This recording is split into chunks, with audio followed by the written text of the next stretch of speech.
अस्सलाम वालेकुम students, this video is for class 10। इस वीडियो में हम लोग देश प्रेम जो कविता है उसके बारे में पढ़ेंगे।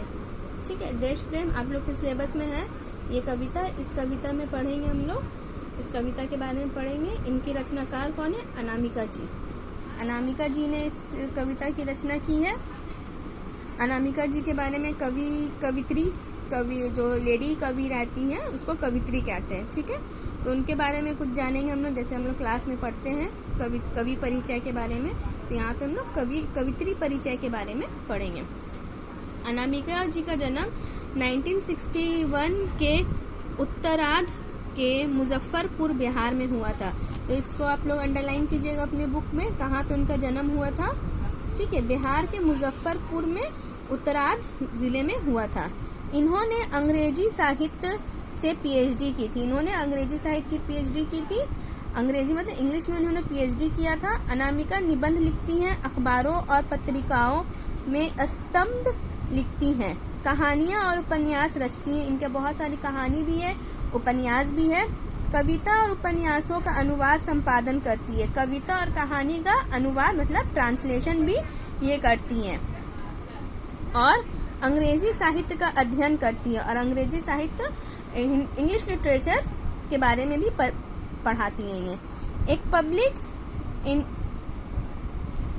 पब्लिक इंटेलेक्चुअल के रूप में व्याख्यान देने से लेकर नारीवादी पब्लिक स्फीयर में सक्रिय रहने तक वे और भी बहुत कुछ करती हैं। मतलब ये एक पब्लिक इंटेलेक्चुअल में अपना बयान भी देती हैं, अपना लेक्चर भी देती हैं, और नारीवादी पब्लिक स्फीयर में सक्रिय रहने तक। और नारीवादी मतलब ह्यूमन राइट्स, जो नारियों के लिए जो कार्य किया जाता है, औरतों के बारे में जो कार्य किया जाता है, औरतों को इंसाफ दिलाना, जैसे एसिड अटैक होता है औरतों पर, रेप केस होता है औरतों पर, ये सब औरतों को इंसाफ दिलाने का काम भी ये करती हैं। और भी इसके अलावा वो एक सोशल वर्कर भी हैं जो सोशल काम करती हैं। ठीक है, पर सबसे पहले और सबसे बाद में वे एक कवित्री हैं। लेकिन इन सब के बावजूद भी वो सबसे पहले और सबके बाद भी वो एक कवित्री, मतलब हर काम से ऊपर इनका कविता लिखना इनका शौक है, और ये कवित्री एक पोएटेस है। ठीक है, इनकी प्रमुख कृतियां क्या क्या है? आलोचना, post Eliot poetry, a wise form cantillate to isolation in then criticisms down the edges, tournament of love and death in post-war American women poets, विमर्श, स्त्रीत्व और मानचरित्र, मन मांझने की जरूरत, पानी जो पत्थर पीता है, ये सब जो है इनकी आलोचनात्मक कहानियां हैं, आलोचनात्मक रचनाएं हैं जो इसमें आलोचना की है। जो आलोचना मतलब जो होता है उस क्रिटिसाइज करना, किसी चीज पे लेके उस चीज को क्रिटिसाइज करना। ठीक है, कविता इनकी क्या क्या है? गलत पते की चिट्ठी, बीजाक्षर, समय के शहर में, अनुतुष्ट, कविता में औरत, खुददारी, हथेलियां, ये सब इनकी कविताएं हैं। कहानी क्या क्या है? प्रतिनायक, संस्मरण क्या क्या है? एक ठो शहर था, एक थे शेक्सपियर, एक थे चार्ल्स डिकेंस, 10 द्वारे का पिंजड़ा, उपन्यास मतलब नॉवेल क्या क्या है? अवांतर कथा, अनुवाद, कौन सी कविता कौन सी चीज को इन्होंने अनुवाद ट्रांसलेट किया। नग्नमंडल, गिरीश कर्नाडक, रिलेक की कविताएं, एफ्रो इंग्लिश पोएम्स, अटलांटा के आर पार, समकालीन अंग्रेजी कविता, ये अंग्रेजी कविताएं हैं, इनका अनुवाद किया हुआ है हिंदी में, ट्रांसलेट किया हुआ है। कहती हैं औरत में, विश्व साहित्य की स्त्रीवादी कविताएं। कहती हैं औरत में, ये क्या है? विश्व साहित्य मतलब पूरे वर्ल्ड में ये एक ऐसी साहित्य रचना है जो स्त्री के ऊपर कविता की गई है। एक औरत के ऊपर, स्त्री के ऊपर ये कविता लिखी गई है। अनामिका राज्य भाषा परिषद पुरस्कार, इनको क्या क्या पुरस्कार मिला है? राज्य भाषा परिषद पुरस्कार 1987, भारत भूषण अग्रवाल पुरस्कार 1995, साहित्यकार सम्मान 1997, गिरिराज कुमार माथुर सम्मान 1998, परंपरा सम्मान 2001 और साहित्य सेतु सम्मान 2004 से विभूषित हो चुकी हैं। इनको ये सब अवार्ड जो है मिल चुका है। ठीक है, इस कविता में हम लोग ये पढ़ेंगे देश प्रेम। देश प्रेम मतलब अपने देश से प्रेम करना, जो आज के नवयुवकों में कहीं खो गया है। वो सिर्फ अपने देश से प्रेम की, जो देश से प्रेम का जो जज्बा है उनके अंदर से, वो कहीं खो गया। इस कविता के बारे में हम कुछ बता रहे हैं आप लोगों को। ठीक है, मेन जो इसका सारांश है, इस कविता लिखने का उद्देश्य जो है वो क्या है। इस कविता लिखने का उद्देश्य ये है कि आज के नवयुवकों के दिल में देश के प्रति प्रेम को जागरूक करना। ये कविता इसलिए लिखा गया है क्योंकि आज का जो नवयुवक है, आज का जो जनरेशन है, वो अपने देश से प्रेम करना भूल गया है। उनका देश प्रेम किसी खास ओकेशन में ही बाहर निकलता है, जैसे 15 अगस्त, 26 जनवरी, ये सब ओकेशन पे ही इनका देश के प्रति जो प्रेम है वो बाहर आता है। तो इसी पे आधारित इन्होंने ये कविता लिखी है कि वर्तमान संदर्भ में जो देश के प्रति जो अपना प्रेम है वो आज के जनरेशन के अंदर कहीं खो गया है। वो कहीं खोकर वो हमारे मन में है, लेकिन वो मन में कहीं छिपा बैठा है, जो कभी कभी ही सामने आता है। जैसे सिनेमा घरों में जब हमारा राष्ट्रीय गीत बजता है, या फिर 15 अगस्त, 26 जनवरी, ऐसे टाइम पे ही वो सिर्फ सामने आता है और फिर कहीं वो लुप्त हो जाता है, कहीं वो गायब हो जाता है। इस कविता को लिखने में उन्होंने एक संदेश भी दिया है। उन्होंने किसी कवि ने कहा है कि जो मेरा नहीं भावों से जिसमें बहती रसधारा है, जो मतलब जो मेरा नहीं है, सिर्फ उसमें एक रस है, एक धारा सी बह रही है। वो हृदय नहीं है, पत्थर है जिसमें स्वदेश का प्यार नहीं है। और वो हृदय नहीं, वो दिल नहीं है, वो पत्थर है जिसमें अपने देश के लिए प्रेम नहीं है।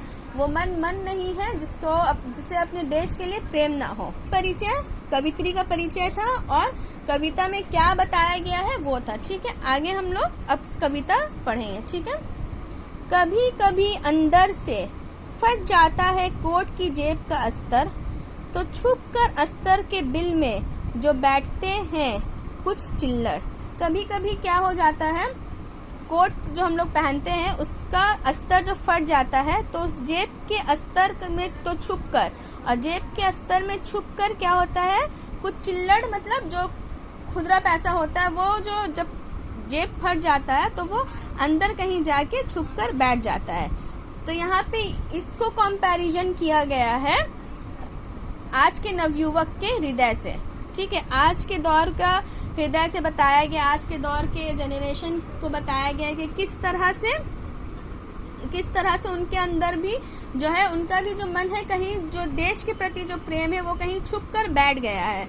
ठीक है, प्रस्तुत अंश में कवित्री का मानना है कि जबकि जेब में डाला हुआ पैसा कोट के भीतर का कपड़ा फट जाने पर नीचे ऐसी जगह जाकर छिप जाता है जिसे खोज पाना असंभव हो जाता है। कवित्री का यह मानना क्या है कि जब कोट की जेब का अस्तर फट जाता है, जहाँ जो पैसा रहता है वो ऐसी जगह पे जाके छुप कर बैठ जाता है जिसे खोज पाना असंभव होता है, क्योंकि वो जैसे मानो छिप कर बैठा है जिसे कोई खजाना चाहे भी तो, जिसे कोई खोजना चाहे भी तो खोज नहीं पाता, और वो ऐसे छुप कर बैठ जाता है जिसे कोई खोजना चाहे तो भी खोज ढूंढ नहीं पाता है। अर्थात कवित्री ये कहना चाहती है कि आज के परिवेश में हमारे देश प्रेम की भावना की स्थिति फटे जेब में छुपे चिल्लड़ पैसों की तरह हो गई है। अर्थात कवित्री ये कहना चाह रही है कि आज हमारे देश में प्रेम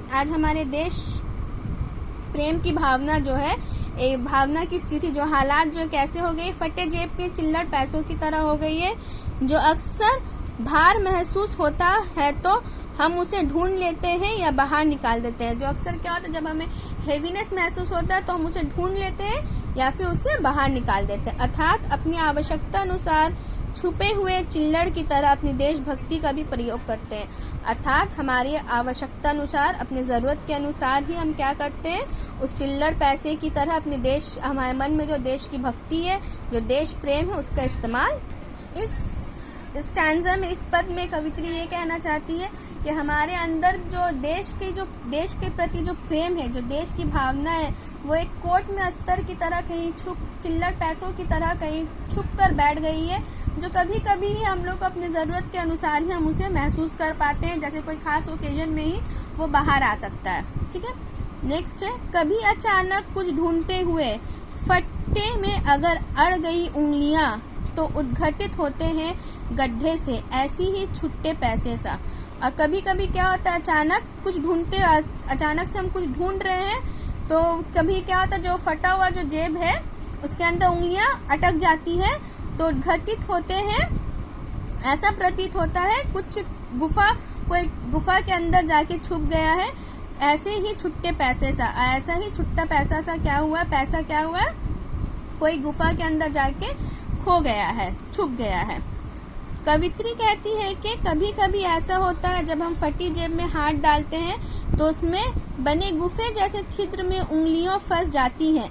तो कवित्री कहती है कि कभी कभी ऐसा होता है जब हम जेब में हाथ डालते हैं तो उसका जो छेद रहता है वो गुफा के छिद्र जैसे उंगलियां उसमें फंस जाती हैं, तो उसकी तल्ली में छिपे पैसों से उंगलियां टकराती हैं और पैसों के अंदर होने का आभास होता है। तब क्या होता है, उसकी तल्ली से उसके जब नीचे कोर में जब कुछ एहसास होता है, उंगलियों से एहसास होता है, कुछ उंगलियां में कुछ टकराती हैं, तब हमें एहसास होता है कि अंदर कुछ आभास होता है कि अंदर कुछ है। कवित्री ने लुप्त होती जा रही देश प्रेम की भावना पर प्रहार करते हुए कहा है कि किसी और कार्य को करते हुए लगे हाथ कभी मौका लगता है तो देश प्रेम का प्रदर्शन भी कर लिया जाता है। तो कवित्री ये कहना चाहती है कि कवित्री लुप्त होते जा रही देश प्रेम की भावना, जो हमारे अंदर से देश प्रेम की भावना जो है वो कहीं गायब हो जा रहा है, पर प्रहार करते वो कहीं गायब हो जा रहा है, उस पे ही वो प्रहार करते हुए मतलब चोट करते हुए कहती है कि किसी और कार्य को करते हुए, मैं कोई और काम हम कर रहे हैं तो करते हुए लगे हाथों, कभी कोई काम अगर हम दूसरा काम कर रहे हैं और लगे हाथों कभी कभी मौका लग जाता है तो देश प्रेम हम लोग के अंदर से निकल जाता है। तो हमारे अंदर जो देश के प्रति भावना है, हमारे अंदर जो देश का प्रेम है, देश के लिए जो प्रेम है वो हमारे अंदर से कहीं बाहर निकल जाता है। किसी दूसरे कार्य को करते हुए या किसी और काम को करते हुए क्या होता है, वो देश की भावना, देश प्रेम की जो भावना है वो अंदर से बाहर आ जाता है, कहीं वो हमारे अंदर खो गया है। कवित्री यही कहना चाह रही है। इस वीडियो में ये पार्ट 1 है, इस वीडियो में ये 2 ही स्टैंजा हम पढ़ा रहे, 2 ही पद ही पढ़ा रहे हैं। ठीक है, नेक्स्ट वीडियो में आगे पढ़ाएंगे। ठीक है, अल्लाह हाफिज।